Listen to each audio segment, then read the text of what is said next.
Hello दोस्तों, good evening, नमस्कार। आप सभी का एक बार जो फिर से बहुत-बहुत स्वागत है आप सभी के अपने यूट्यूब चैनल परीक्षा की शिक्षा में। उम्मीद करता हूँ, आशा करता हूँ आप सभी जो स्वस्थ हैं, कुशल मंगल है, अपनी तैयारी जो अच्छे और बढ़िया तरीके से कर रहे हैं। तो जो भी क्लास में फर्स्ट टाइम आए हैं, पहली बार आए हैं, नए हैं, उन सभी को बता दीजिए कि हमारे आपकी जो बीएड प्रिपरेशन 2025 की जो आपकी तैयारी साथी रेगुलर बेसिस पे और जो है डेली करवाई जाए। तो जिसे भी तैयारी पूरी करनी है, कंप्लीट करनी है, चैनल को सब्सक्राइब करके आप लोग हमारे साथ जुड़ जाइए। क्लास का समय देखिए, जीके जीएस की जो क्लास है सुबह 10 बजे डेली बेसिस पे देखने को मिलती है। रीजनिंग की क्लास दोपहर को 1 बजे, कल आवर की जो शाम को 4 बजे, हिंदी की जो क्लास है शाम को 7 बजे आप सभी को हमारे चैनल पर देखने को मिलता है। आप सबको इसी टाइम पर क्लास से जुड़ के अपनी तैयारी को पूरा कंप्लीट करना। नीचे डिस्क्रिप्शन आप सबको इंस्टाग्राम टेलीग्राम का लिंक मिलेगा, तो आप इंस्टाग्राम पर फॉलो करेंगे और टेलीग्राम चैनल को ज्वाइन करेंगे। टेलीग्राम चैनल पर डेली बेसिस क्लास का अपडेट और आपको एग्जाम का अपडेट जो है मिल जाएगा साथियों। ठीक है, चलें क्लास स्टार्ट करें बिना किसी देरी के। क्लास स्टार्ट करने से पहले सभी से रिक्वेस्ट है कि जिसने अभी तक क्लास को लाइक नहीं किया लाइक करेंगे, शेयर नहीं किया शेयर करेंगे, और जिसने अभी तक चैनल को सब्सक्राइब नहीं किया सब्सक्राइब करेंगे। चलिए, सूची 1 को सूची 2 के साथ सही सम्मिलित कीजिए और सूचियों के नीचे दिए गए कोड का प्रयोग करके उत्तर का चयन कीजिए। जनजाति है, राज्य है। कुकी जनजाति कहाँ पे पाई जाती है? तो कुकी जनजाति आपकी पाई जाती है साथियों मणिपुर में। ठीक है, कुकी जनजाति आपकी मणिपुर में पाई जाती है। बक्करवाल बक्करवाल जनजाति आपकी कहाँ पाई जाती है? तो आपकी जम्मू कश्मीर में पाई जाती है। ठीक है, बक्करवाल आपकी जनजाति जम्मू कश्मीर। मोपला जनजाति आपकी केरल में पाई जाती है। ठीक है, मोपला जनजाति आपकी केरल में पाई जाती है और डाफा जनजाति आपकी गुजरात में पाई जाती है। ठीक है, चलिए स्क्रीनशॉट ले लीजिएगा, फटाफट आगे बढ़ेंगे। ठीक है, स्क्रीनशॉट जल्दी से लेंगे फिर आगे बढ़ेंगे। 3 4 1 2 आपका मिलाना है। ठीक है, 3 4 1 2 आपका सही कोड हो जाएगा। ले लिया आपने स्क्रीनशॉट। ठीक, चलिए अगला आपका साथी हो 52 नंबर। शीतोषण चक्रवात निम्नलिखित में से किसके द्वारा अभिलक्षित होते हैं? तो आपके होते हैं साथियों वात वाताग्रह के द्वारा। ठीक है, ऑप्शन नंबर ए राइट होगा। शीतोषण चक्रवात दो अलग अलग तापमान एवं जनघनत्व वाली वायु राशियों के अभिसरण के वाताग्रजनन से होता है। ठीक है, क्लियर सभी को इसके बारे में। चलिए अगले क्वेश्चन की तरफ बढ़ेंगे। आपका 53 नंबर उत्तर दीजिएगा। अटेंशन होगा, निम्नलिखित जीवों में से किस एक में जो है सर्वाधिक स्पीसीज विविधता पाई जाती है? निम्नलिखित जीवों में से किस एक में जो है सर्वाधिक स्पीसीज विविधता पाई जाती है? तो आपका आंसर होगा शीतोष्ण वन में। ठीक है, ऑप्शन नंबर जो ए दिया गया आपका आंसर होगा। किसी निश्चित भौगोलिक क्षेत्र में पाए जाने वाले जीवों की संख्या और उनकी विविधता को जैव विविधता कहते हैं। ठीक है, जैव विविधता का उष्ण कटिबंधीय वन प्रदेशों में अधिक होती है। ठीक है, जैसे हम ध्रुवीय प्रदेश की तरफ बढ़ते हैं प्रजातियों की विविधता तो कम हो जाती है, लेकिन जीवधारियों की संख्या जो है अधिक हो जाती है। ठीक है, अगला क्वेश्चन आपका है 54 नंबर। उत्तर दीजिएगा राइट आंसर क्या? निम्नलिखित महाद्वीपों में से किस एक में जो है जनसंख्या वृद्धि की दर न्यूनतम है? तो इसका राइट आंसर हो जाएगा साथियों यूरोप में। ठीक है, ऑप्शन नंबर आपका डी जो दिया गया है साथियों आपका राइट आंसर होगा। क्लियर होगा इसके बारे में? हाँ या ना? महाद्वीपों की जनसंख्या वृद्धि दर जो है उत्तरी अमेरिका में आपकी 9% है, दक्षिण अमेरिका में आपकी 2.3% है, ऑस्ट्रेलिया में आपकी 1.5% है यानी कि 1.5% है, और यूरोप की जो जनसंख्या वृद्धि दर है आपकी कितनी है? तो 0.3% है। ठीक है, चलिए अगले क्वेश्चन की तरफ बढ़ेंगे। आपका है सूची वन का सूची तो उसके साथ मिलान कीजिए। ठीक है, समुद्री धारा दी गई है, महासागर दिया गया। ठीक है, समुद्री धारा आ, अगुलहास धारा कौन से महासागर में बहती है बताइए? अगुलहास धारा जो है कौन से महासागर में बहती है? तो अगुलहास धारा आपकी जो है हिंद महासागर में बहती है। ठीक है, क्लियर है? पहले का मिलान पहले के साथ हो जाएगा। ठीक है, एलिनो धारा जो है आपकी बहती है साथियों दक्षिणी प्रशांत महासागर में। ठीक है, दक्षिण प्रशांत महासागर में आपके एलिनो धारा जो है बहती है। ठीक है, क्लियर सभी को इसके बारे में। और किरोशियो धारा की बात करें तो किरोशियो धारा आपकी बहती है साथियों उत्तरी प्रशांत महासागर में। ठीक है, उत्तरी प्रशांत महासागर में आपकी क्या है? किरोशियो धारा बहती है, और आपके बेंगुएला धारा जो है दक्षिण अटलांटिक महासागर में बहती है। ठीक है, क्लियर सभी को इसके बारे में। चलिए क्लियर है? तो 1 4 इसका भी आप लोग स्क्रीनशॉट जल्दी से लीजिए। हो गया? जल्दी से लेंगे आप लोग स्क्रीनशॉट, बहुत इंपॉर्टेंट है। ठीक है, चलिए स्क्रीनशॉट होगा तो आगे बढ़ेंगे। आपका मिलान हो जाएगा 1 4 3 2। ठीक है, 1 4 3 2 आपका मिलान था। अगला आपका साथियों है 56 नंबर। लोकतंत्र शब्द का उद्भव कहाँ हुआ था? तो लोकतंत्र शब्द का उद्भव आपका हुआ था साथियों यूनान में। ऑप्शन नंबर आपका डी राइट होगा। क्लियर होगा इसके बारे में? चलिए 57 नंबर है, अरस्तु ने लोकतंत्र को कहा है क्या? बताइए, अरस्तु ने लोकतंत्र को क्या कहा है? तो अरस्तु ने लोकतंत्र को कहा है भीड़ का राज्य। ठीक है, भीड़ का राज्य जो है लोकतंत्र कहा है अरस्तु ने। क्लियर सभी को इसके बारे में? अगले क्वेश्चन की तरफ बढ़ेंगे। 58 नंबर उत्तर दीजिएगा अटेंशन। लोकतंत्र विचार है किसका, बताइए। लोकतंत्र किसका विचार है? तो लोकतंत्र जो है भागीदारी का, प्रतिनिधित्व का, आत्म विकास का, ये सभी का जो है विचार है। तो ऑप्शन नंबर जो आपका डी दिया गया आपका राइट आंसर होगा। ठीक है, लोकतंत्र विचार है भागीदारी का, प्रतिनिधित्व का, आत्म विकास का। तो ये आपका सही सभी हो जाएंगे, उपयुक्त सभी आपके राइट आंसर है। 59 नंबर है राज्यपाल के पद पर नियुक्त होने के लिए कौन सी योग्यता होनी आवश्यक है? और भारत का नागरिक हो, सही बात है। वो कम से कम जो है 35 वर्ष का हो, ये भी इंपॉर्टेंट है। किसी लाभ के पद पर न हो, अर्थात किसी भी सरकारी जॉब पे न हो।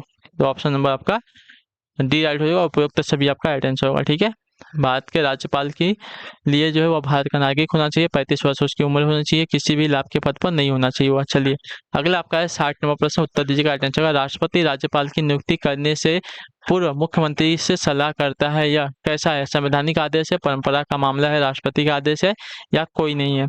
तो इसका राइट आंसर या जो है परंपरा का मामला होता है। ऑप्शन नंबर आपका बी राइट हो जाएगा। ठीक है, राष्ट्रपति जो है राज्यपाल की नियुक्ति करने से पूर्व जो है मुख्यमंत्री से सलाह करता है, या जो है परंपरा का मामला होता है। ठीक है, अगला क्वेश्चन आपका है 61 नंबर, उत्तर दीजिएगा राइट आंसर। निम्नलिखित में किसका एल्बिडो उच्चतम है? बताइए, निम्नलिखित में से किसका एल्बिडो जो है उच्चतम है? पक्षाप मेघ का, कसापी वर्षी मेघ का, गलनशील हिम का, या बालू का? तो देखिए एल्बिडो जो है किसका उच्चतम हो, तो एल्बिडो जो है आपका यहाँ पे गलनशील हिम का उच्चतम होता है। ऑप्शन नंबर सी राइट होगा। ठीक है, सौम्य विकरणीय, जब किसी वस्तु की सतह पर पड़ती है तो वह कुछ भाग का अवशोषण कर लेती है और शेष भाग को जो है अंतरिक्ष में वापस कर देती है। यही वापस की गई विकिरण एल्बिडो कहलाती है। बर्फ की सतह पर एल्बिडो सबसे अधिक होता है। ठीक है, इतना याद रखिएगा। अगले क्वेश्चन की तरफ पढ़ेंगे आपका है 52 नंबर। दक्षिणी भारत के सर्वोच्च शिखर का नाम क्या है? तो दक्षिणी भारत के सर्वोच्च शिखर का नाम हमने अभी आपको सुबह वाली क्लास में पढ़ाया था, अनाईमुड़ी है। ठीक है, जो कि अन्नामलाई पर्वत श्रेणी का सबसे ऊंचा वाला भाग है, जो कि नीलगिरी की पर्वत श्रेणी में आती है। ठीक है, तो ऑप्शन नंबर आपका डी। ठीक है, दक्षिण भारत का सर्वोच्चम शिखर आपका अनाईमुड़ी है, 2696 मीटर। ठीक है, डोडा बेट्टा की बात करें तो आपका 2637 मीटर ऊंचा है, और महाबलेश्वर की बात करें तो आपका 1438 मीटर है, और महेंद्रगिरी पूर्वी घाट की सबसे ऊंची चोटी आपकी जो है 1501 मीटर की है। ठीक है, अगला क्वेश्चन आपका है साथियों 63 नंबर। भूगोल का जनक किसे कहा जाता है? तो भूगोल का जनक कहा जाता है आपका इरेटोस्थेनीज को। ठीक है, तो ऑप्शन नंबर आपका डी राइट होगा। ठीक है, इरेटोस्थेनीज को जो है भूगोल का, इरेटोस्थेनीज को भूगोल को क्या देगा, इरेटोस्थेनीज को भूगोल का एक अलग अध्ययन शास्त्र के रूप में स्थापित करने का श्रेय जो है जाता है। इन्होंने जो है जियोग्राफिया नामक पुस्तक की रचना की। इसमें जो है गणितीय भूगोल का वर्णन किया गया है। इस योगदान के लिए उन्हें जो है भूगोल का पिता कहा जाता है। ठीक है, क्लियर है। चलिए अगला आपका साथियों 64 नंबर उत्तर देने की कोशिश करेंगे। पृथ्वी की उत्पत्ति की निहारिका परिकल्पना का प्रतिपादन किसने किया था? बताइए, पृथ्वी की उत्पत्ति की निहारिका परिकल्पना का प्रतिपादन किसने किया था? तो आपका राइट आंसर हो जाएगा लाप्लास ने। ठीक है, ऑप्शन नंबर डी राइट हो जाएगा। ठीक है, पृथ्वी की उत्पत्ति की विभिन्न परिकल्पनाएं आपकी निम्न है।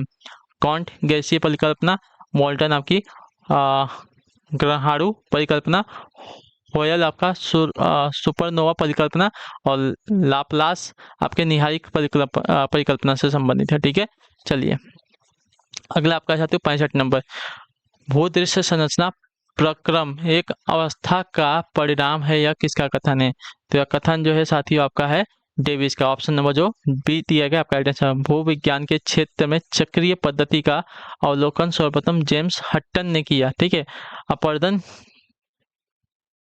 चक्र की संकल्पना का प्रतिपादन डेविस ने किया, जिसके अनुसार भूदृश्य संरचना प्रक्रम एवं अवस्था का फलन या परिणाम है। अपर्दन चक्र को जो है डेविस ने भौगोलिक चक्र कहा है। ठीक है, अगला क्वेश्चन आपका 66 नंबर उत्तर दीजिएगा राइट आंसर। भौगोलिक पर्यावरण के प्रभाव नामक ग्रंथ के लेखक कौन है? तो इसके लेखक आपके हो जाएंगे साथियों हेटनेर। ठीक है, ऑप्शन नंबर जो ए दिया गया आपका राइट आंसर होगा। भौगोलिक पर्यावरण के प्रभाव नामक ग्रंथ के लेखक आपके हेटनेर है। ठीक है, तो ऑप्शन नंबर आपका जो दिया गया है ए वाला राइट हो जाएगा। ठीक है, चलिए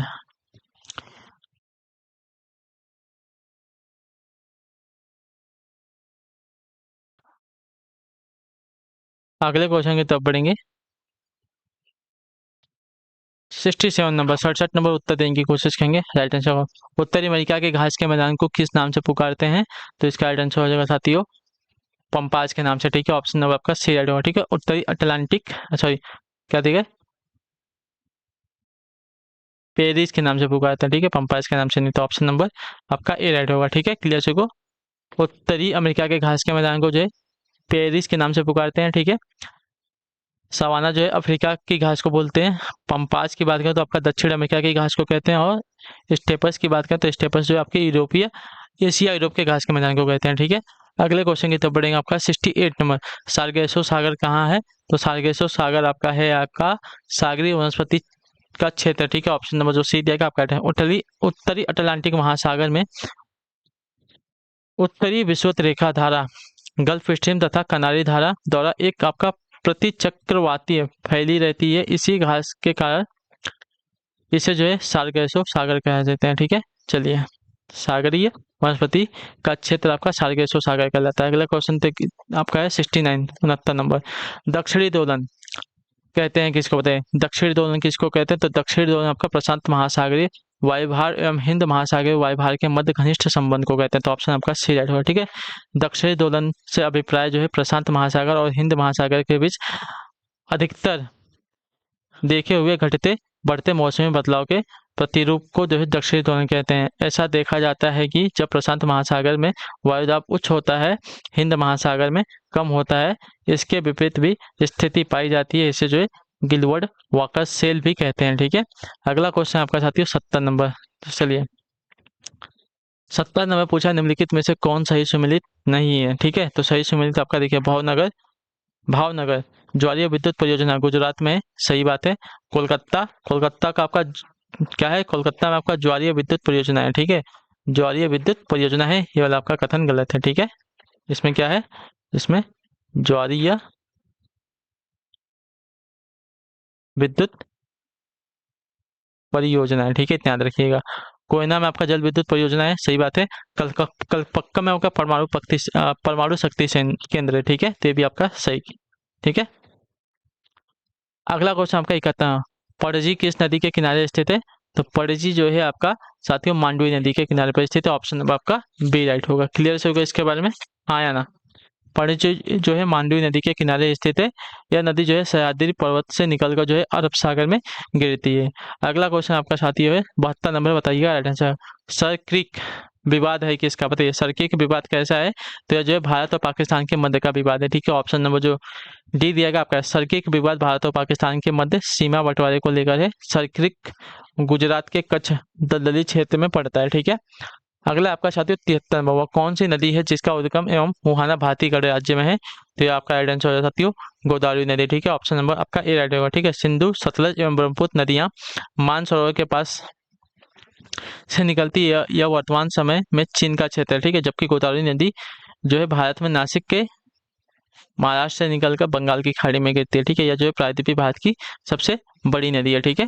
अगला आपका साथियों 74 नंबर, बताने की कोशिश करेंगे। राइट आंसर, लौट वेदों की ओर लौट चलो का नारा जो है यह किस धर्म सुधारक का नारा था? बताइए, वेदों की ओर लौट चलो यह किस धर्म सुधारक का नारा था?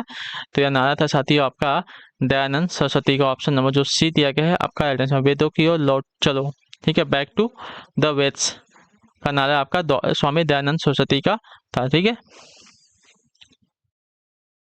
मूल शंकर जो प्राय दयानंद के नाम से जाने जाते हैं, इनका जन्म जो 1824 में जो है गुजरात के मौखी रियासत के निवासी एक ब्राह्मण कुल में हुआ था, ठीक है। चलिए, तो स्वामी विवेकानंद का वेदों को अपनाओ का नारा दिया था, ठीक है। चलिए, 75 नंबर है, गदर पार्टी का संस्थापक कौन था? तो गदर पार्टी के संस्थापक आपके लाला हरदयाल हो जाएगा, ठीक है। ऑप्शन नंबर आपका सी राइट होगा, ठीक है। लाला हरदयाल जो है पंजाब के एक बुद्धिजीवी तथा प्रचंड क्रांतिकारी थे। वही जो है गदर दल के प्राण थे। उन्होंने जो है 1 नवंबर 1913 की संयुक्त राज्य अमेरिका के सैन फ्रांसिस्को नगर में गदर पार्टी का गठन किया था। रामचंद्र तथा बरकतुल्लाह ने उनकी इसमें सहायता की थी, ठीक है। चलिए, तो इसी के साथ जो आपकी क्लास है आज की यहाँ पे कंप्लीट होती है कलावा की। आई होप कि आपको क्लास जो साथी अच्छी लगी है, पसंद है तो क्लास को लाइक कर, चैनल को सब्सक्राइब और हमें जो है कमेंट अपना फीडबैक क्लास कमेंट देखिए आपको क्लास कैसी लगी। हम आपसे मिलते हैं आपकी अगली क्लास में हिंदी वाली शाम को 7 बजे आप लोग टाइम से आ जाएगा। तब तक के लिए टाटा बाय बाय, जय हिंद, जय भारत। आपसे क्लास से जुड़ने के लिए बहुत बहुत ही धन्यवाद साथियों।